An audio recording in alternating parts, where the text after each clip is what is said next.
Okay, so now we're going to start talking about the first interface. We're going to go through each connection into the inverter, the first one being the solar. So a very common test that everybody tends to do is measure open circuit voltage. So red probe in positive and black probe in negative. You know that that's positive, it's the male, and then that's the female, and you're getting a positive voltage. If I had to put my probes the opposite way around, you will see your negative sign in the front there. So just be wary. The inverter won't start up. It will be quite obvious when you have reverse polarity, but what you do expect is that this inverter starts off with just solar. The other very important test with your solar is making sure that there's no cuts in your insulation or connections to earth.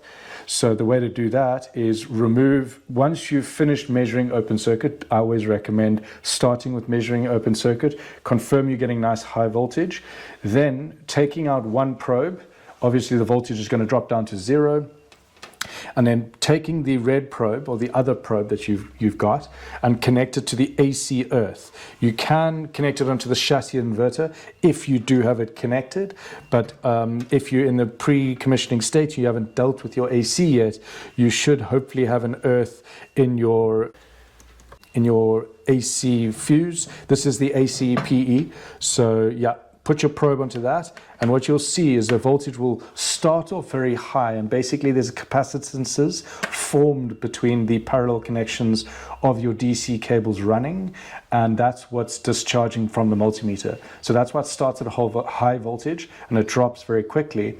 And basically as soon as it drops below 30 volts, open circuit of one panel, you should be happy with that result and confident that that string is good.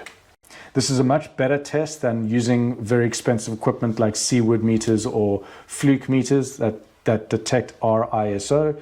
I would highly recommend using this method instead. So I know the open circuit on my panel, and anyway, I'm very happy with that string. It's dropped to a low voltage, which shows that it's safe. The final check that I like to do is just, does it start up the inverter?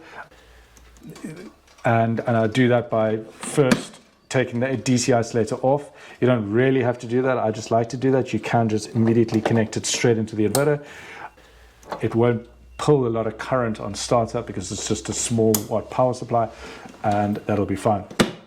And now we should see that LEDs on the inverter turn on, and I'm happy with that. You can turn it immediately straight off once that's happened. You just try and avoid as many alarm codes on startup as possible. The end customer doesn't want to see alarms on their history. So yeah, I would just recommend just go through the test, start it up, turn it off immediately, and you're away.